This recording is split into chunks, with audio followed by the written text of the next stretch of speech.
What's up guys, and welcome back to the Road to Vegan Shredded, episode 2 here, and I'm gonna take you behind the scenes on a monster leg workout with a special guest appearance, a training partner for over 10 years.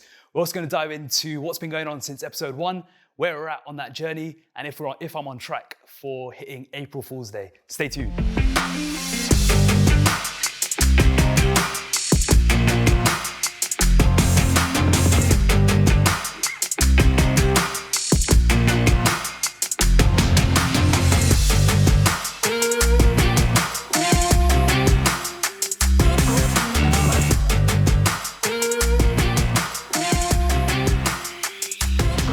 So we're coming up to 6 weeks into the Road to Vegan Shredded. It's been a good journey so far in terms of managing hunger, managing energy, managing fatigue. I definitely feel like right now I'm kind of crossing the chasm between being in okay shape to being very lean and sort of beach lean.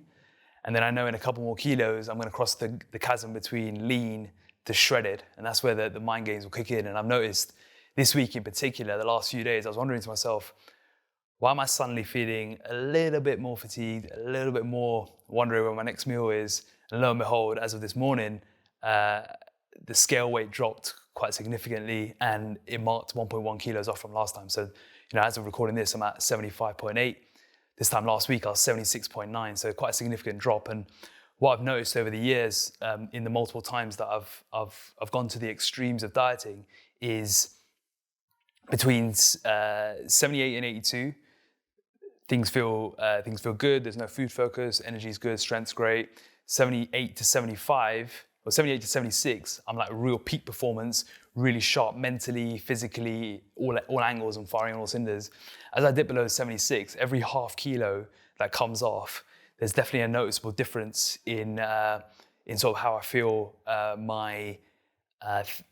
my energy levels, hunger levels, they definitely start to creep up. So right now it's all good, but I'm well aware that the next half kilo drop off, next kilo that drops off, things are gonna start getting really interesting. But this is what it's all about. It's about pushing yourself to the extreme, being able to look at that devil on your shoulder and say, no, I'm not gonna give into it, and I'm gonna keep pushing forward. So far, I'm still at a reasonable amount of food.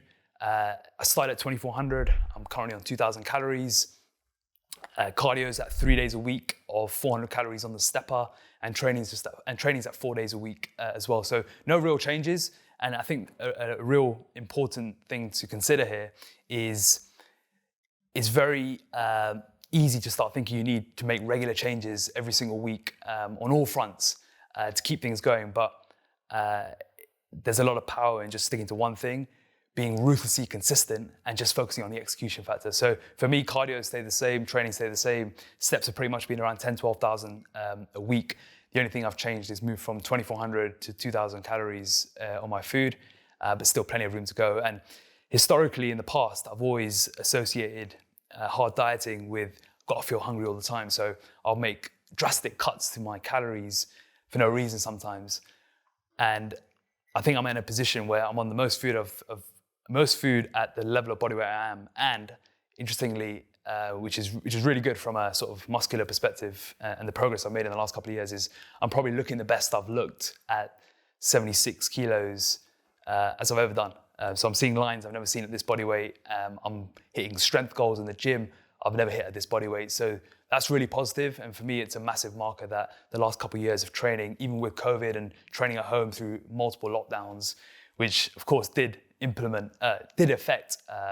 affect strength gains in the gym, it's been productive. So that's been a massive win. The goal for February now is to take off another 3 kilos. I want to go into March in the 73s, and then it's the final sprint to getting absolutely shredded. It's been really surprising in a good way to still be able to hit all-time PRs at the body weight I'm at. And in this episode, I'm happy to announce that I've hit a few PRs and also done a few things that probably weren't too wise being in the deficit I am, and I know I'm going to regret it tomorrow on the stepper. So stay tuned, and let's take you into the void.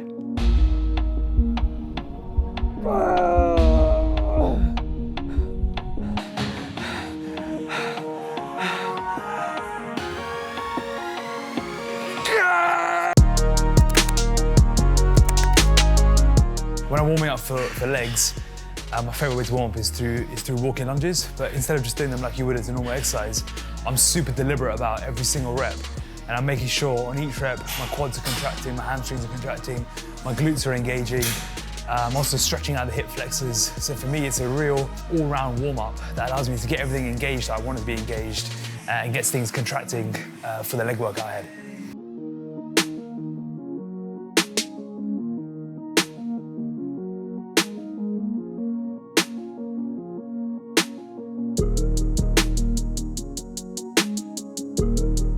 When I'm lifting my leg and doing lunge in that rep in between, the reason for it is to get the glutes, hip stabilizers all activated.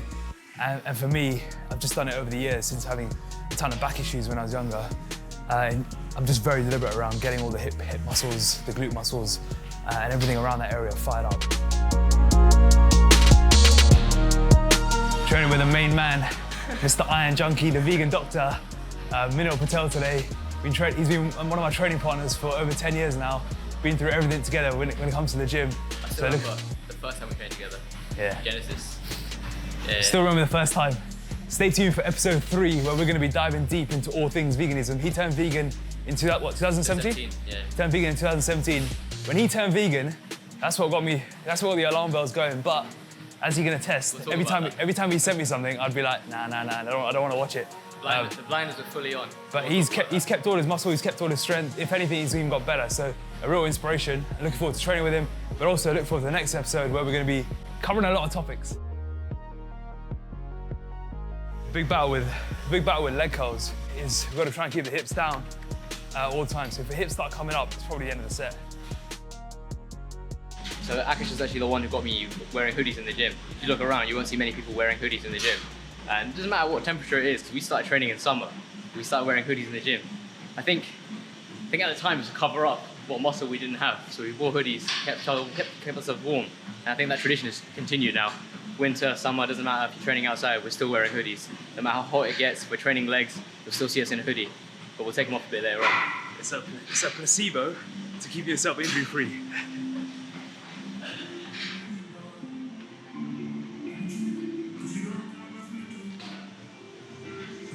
Why are you taking your shoes off, Akash? So you can see these socks. Now, on a serious note, when I'm doing deadlifts, RDLs, or anything similar, I like to keep my feet close to the ground. It really helps anchor the body into the movement. And for me, I just feel my hamstrings way better. So I like to stay close to the ground. More than anything, I like to show off my bright, funky socks as well. That's why you'll see Minil wearing Vibrams. Yeah. It's basically the same as wearing nothing. It just doesn't look as cool. Oh yeah, I mean, cool's one word. Some people hate these, some people love them, but I've worn them for I think now 10 years. I've just got used to wearing them whenever I train legs. It gives me, as Akash said, anchors you to the ground, gives you contraction, allows you to use your intrinsic foot muscles as well, which I think when you're training legs, or even in every day, we don't use our foot muscles as much when we're walking and stuff. It keeps your ankle stable, actually improves ankle flexibility as well, which is a lot of people lack because of the shoes we wear in our day-to-day lives. So normally I wear barefoot shoes when I'm walking around, I wear Vivos, but when I'm in the gym I wear Vibrams, just to give me that traction. That's a much better answer than I gave.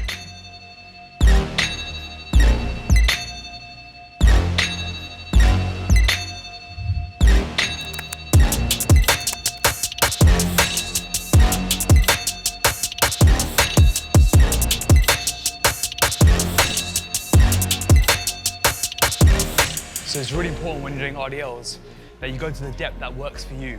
So you can see I can go pretty low when I'm doing my RDL. My back's pretty much parallel to the ground, and I have to actually use an elevated platform just to allow the plates to go lower. That doesn't mean you need to be doing that or going as low. You need to go as low as you can whilst keeping your back flat. If you're feeling your lower back only when you're doing RDLs, you're probably doing them wrong. You want to feel your entire posterior chain, right from your traps all the way down to your hamstrings working. So the key message here, go to the depth that you can go to whilst keeping a straight back throughout. So you can see here what Minil's doing is his head is completely neutral. His head is completely neutral, and the point from the top of his head all the way down to his pelvis is completely straight. If I was to put a pole on that, it'd look completely straight. where many people go wrong is they'll arch their neck. So just do a pretend rep where you're doing that. That's what you'll see a lot of people do. The problem is you're not going to engage your posterior chain as well, and you're going to put yourself at risk. So you want to always make sure you're straight here. I think another useful thing, just while I'm here, is when you're warming up, I like to pause at the bottom of the RDL just to really engage the hamstrings and make sure that when you're pulling up, you're digging I almost like think of trying to leg curl into the floor to really activate the hamstrings and make sure they're the ones that are pulling you up. So I'm just using some liquid chalk here. You can use powdered chalk, but it makes a bit of a mess, as Akash will no doubt demonstrate in a bit. But the liquid chalk, just allows you to kind of grip the bar a bit tighter. If you're sweating, if you've got sweaty palms or warm palms, sometimes the bar can slip, which you don't want limiting your grip on the bar, especially when you're doing a heavy set. You want that grip as tight as possible, so there's no kind of breaks in the chain when you're lifting. So I like using liquid chalk. Some people use climbing chalk, which is just as good, I would say, but as I said, a bit more messy. When you get to a certain point in dieting, the goal really is just to maintain your strength. I think you can get some strength gains for a while, but at some point it's just about, let's just try and keep what we did last time. So today, I'm going for 145 for 4 reps, but at 1.1 kilos less than last week in terms of my body weight. Tight.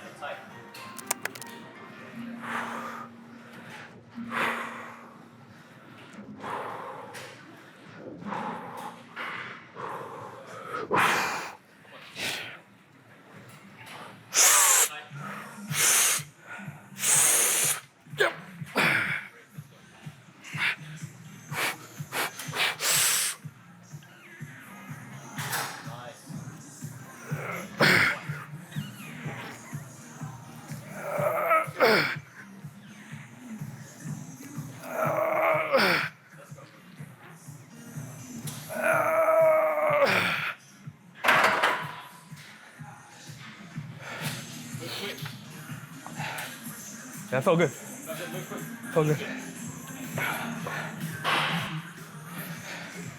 I felt good. Felt good. I'm happy with that. It's probably a bodyweight PR, so yeah, very, very happy with that.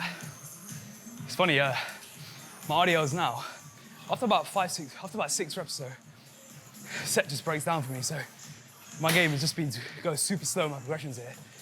About maybe 6-7 years ago, I think a similar-ish weight, probably double the reps, but I look back at my form now, and it was very suspect. I'm not surprised I got hurt. So, in fact, we'll get it up on here. 3, 4, 5, 6, 7. Come on. 8, up.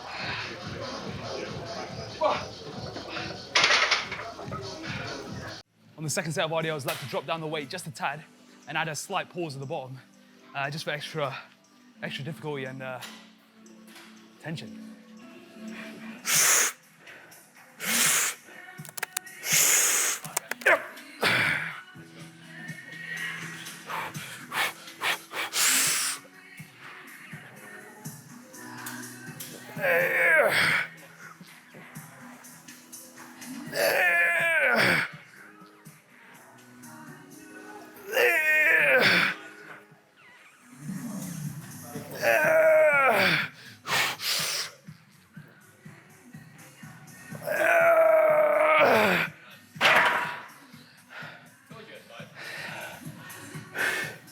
Yeah.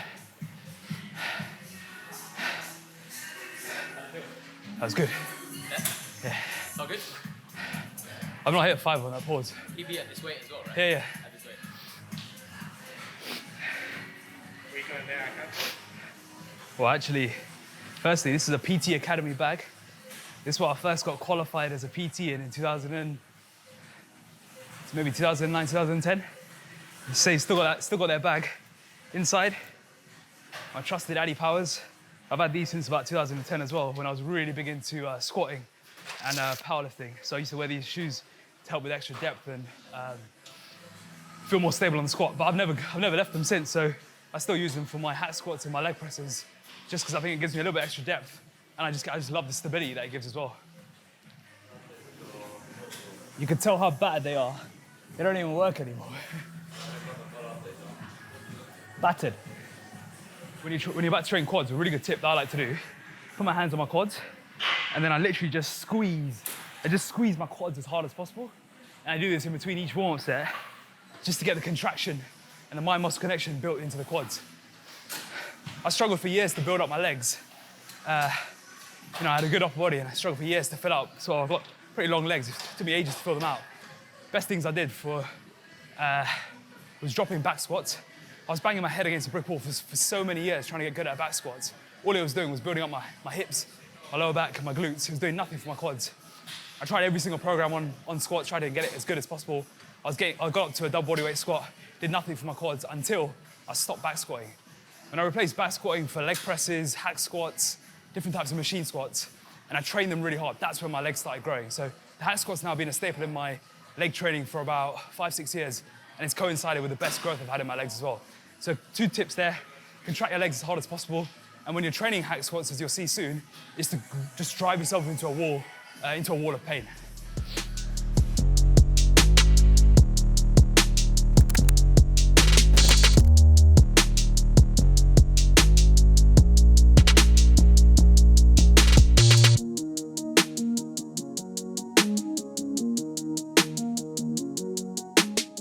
Big mistake when I see a lot of people doing hack squats is they're doing core reps.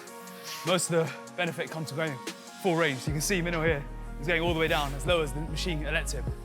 And it's really important that if you're doing hack squats or any sort of machine squat, you make the most of the depth that you get.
Hold him.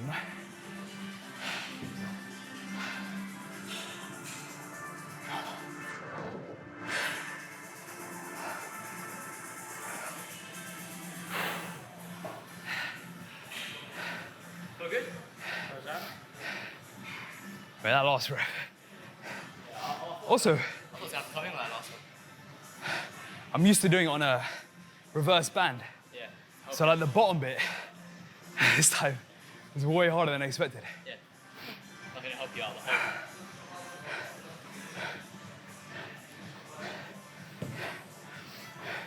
One thing that'll help a lot of people actually.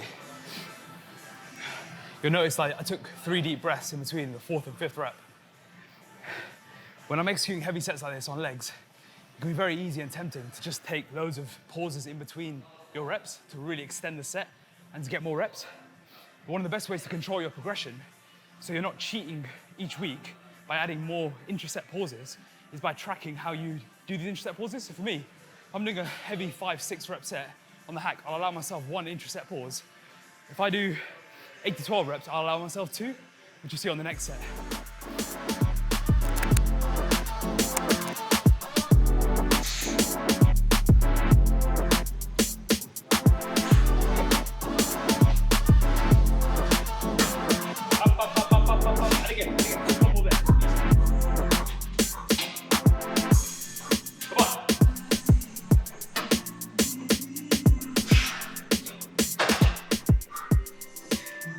So I know I just gave that rule around intraset pauses, but Minil just challenged me to a 20 rep widowmaker, which is basically you take your 10 to 12 RM and you find a way to get to 20 reps. So let's see if I can do that. What was that? What did you do there? Oh, just counting where my feet are. Yeah, so it keeps the same foot position every time. Yeah, you don't want to be doing willy-nilly foot positions here. You want to be very specific. If you're lifting heavy and you're training hard, you don't want to be gambling with your foot position. You want everything to be dialed in. So like, for example, with this, I know my best foot position is like 10 of these little weird things up. So before every set, I'll just count them up. It's a bit OCD, but I think it helps.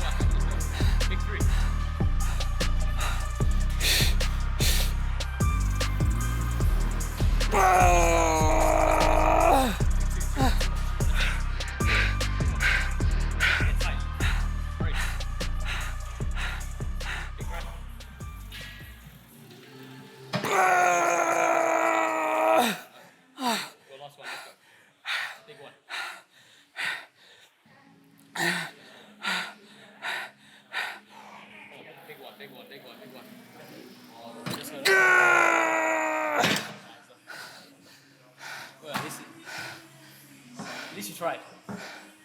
Well done. I went somewhere there, man. Yeah, you were fucking gone. You were gone with fairies. That's the void. You got 19 reps. I'm shocked that you got that much.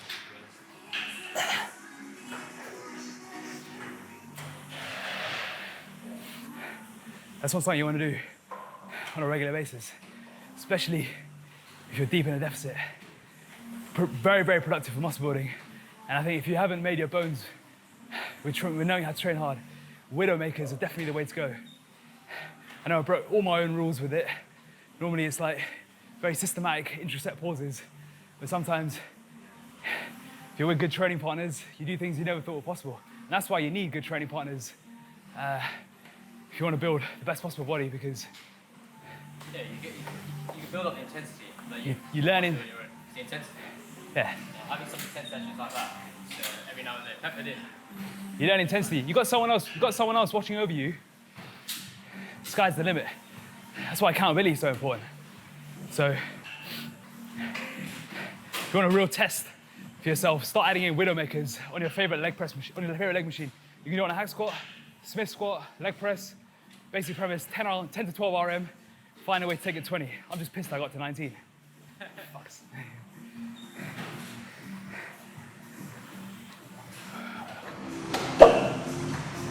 One thing you'll notice is we're doing the leg press banded today.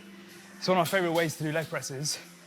It's a bit more of an advanced technique, but what it essentially does in real basic terms is it makes it harder as the weight goes up. So it depends on the machine how effective it is. But most leg presses are super light at the top and hardest at the bottom. This matches the strength curve by getting harder as you push up. So there's no rest period. Yeah. So what we're gonna do on the leg press is we're gonna do one rest pause set. So effectively, it's 3 sets, but with only 30 seconds break. On the first sort of mini set, you wanna aim for about 8 to 10 reps. Then you take 30 seconds rest, get as many as you can, 30 seconds rest, as many as you can.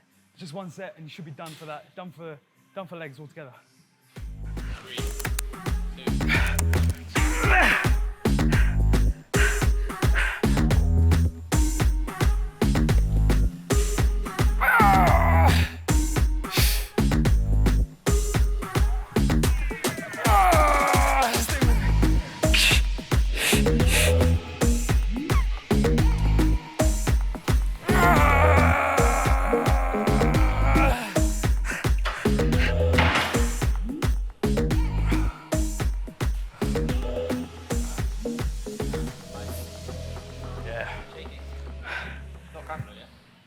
It's just like, that's that hack squat. Yeah.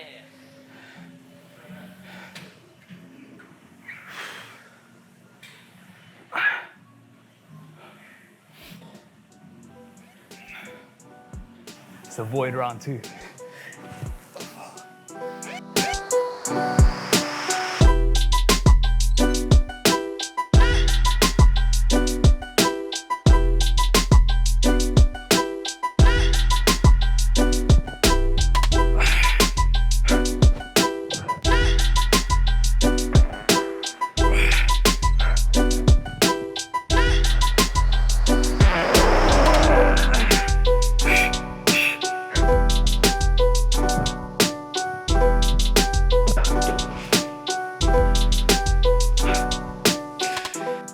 I started doing these about 6-7 years ago after seeing Paul Carter demonstrate them.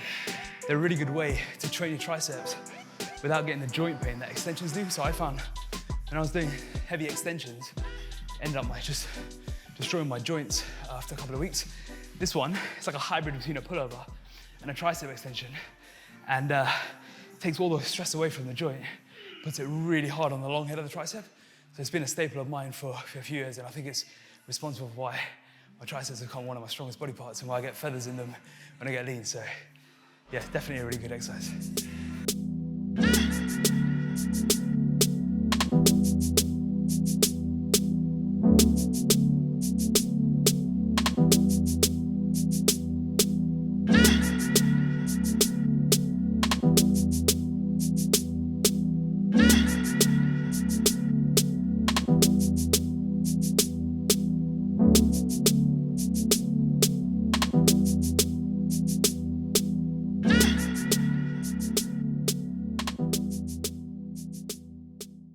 Okay, so the game plan for February, the goal is to knock off another 3 kilos. So I'm currently sitting at the high 75s, low 76s. That's where I'm averaging at the moment. In 4 weeks' time, I want to be in the mid 73s before a final sprint into the Vaghela grind all the way up to the April Fool's Day. So that's the game plan for February. In terms of nutrition, training, cardio, steps, most of that's going to stay pretty much the same. I'll make changes as I need to when the body tells me to, but otherwise just about head down, blinders up, ruthless consistency, and just constant execution against the goal. Once you've got a goal in mind, you don't want to be chopping and changing your strategy on the way there. You just want to be going all guns blazing to the finish line. So goal for February, 3 kilos, and yeah, let's see how it goes. So I'm here for the 3 p.m, 4 p.m. meal, so it's my second meal of the day. I actually repeat this one in the evening. The only difference between this one and the evening one is in the evening, slightly less protein. I also add a banana into it to increase a bit of fullness. So very, very simple. For this one, it's 60 grams of oats. So I'll get it to 60 grams. And then I use, this is a protein powder, I use my vegan soy protein isolate. The salted caramel one is banging. So I get about 40 grams of this. And then I'll add in some frozen berries and just cook it on the hob.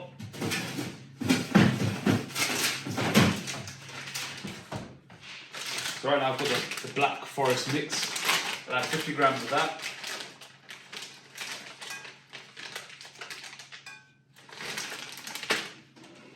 And then I literally just mix it up with water and stick it on the hob. So I'll show you in a second.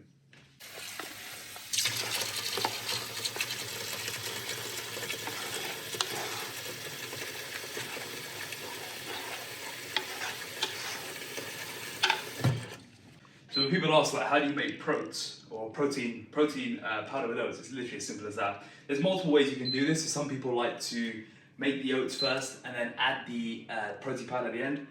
I personally just keep it really simple and just mix it all together. But I've heard it is better the other way around. But it's whatever you find, whatever works for you. And then I just stir it on the hob for a couple minutes and get it warm, really. Okay, so the oats are done. That's how it kind of looks by the end. So it's very simple.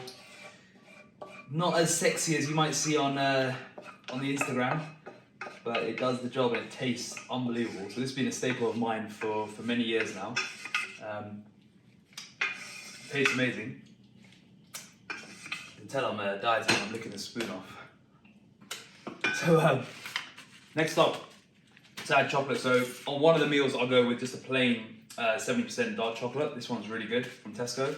And then in the evening I'll get a square of this Lindt caramel one. So you can tell I'm a big caramel fan. This one's really, really nice. So I'll just get one square and then I'll just break it up into small chunks, and I just put it on top. So yeah, nothing too exciting to look at, but it tastes unbelievable. In a normal sort of period when I'm muscle building or in maintenance mode, there are more ingredients on this. So I'll have a banana on top. I usually have some sort of pepper nut or Mani Life peanut butter. I'll probably have maybe an extra square of dark chocolate and some of this trusted granola that a friend of mine made. So it's usually a lot more populated, but because we're now 6 weeks out from April Fool's Day, it's limited, but it still tastes really good. Here we go.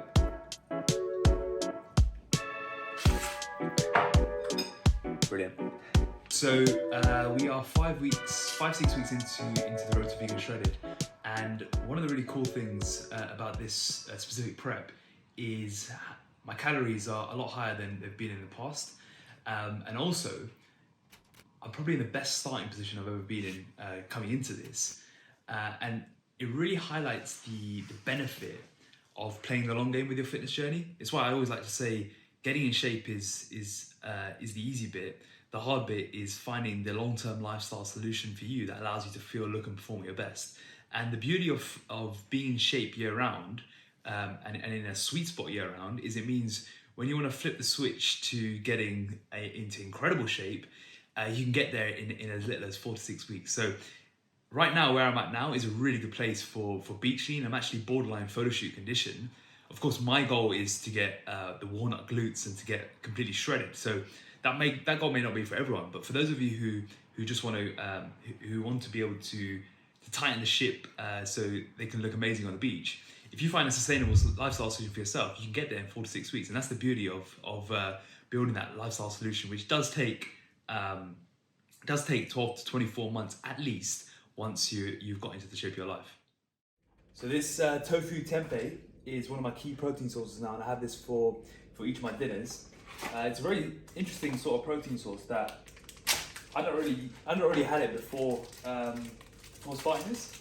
So it comes as like this sort of solid block, and the taste of it is quite starchy, but it's really, really nice. And I keep it really simple. I just chop it in the middle, divide it by 4, and then literally just chop into little small slices like that. And then what I'll do with the cooking element is just stick it in the pan and add a bit of soy sauce and fry it. In a couple of minutes, it's done. It goes really, really well with the edamame spaghetti, the beans, etc. But a great protein source that definitely worth trying, even if you're not vegan. Once you've got the tempeh chopped up, then it's just a case of sticking it into the pan, and then all I literally do is do one scoop of that and stir it in. Thanks so much for joining me on episode 2 of the Road to Vegan Shredded. Stay tuned for a couple of weeks on the next episode where we're going to be diving deep all into the science, the ethics, the research of veganism and plant-based diets. Really excited to share that with you, and I'll catch you then.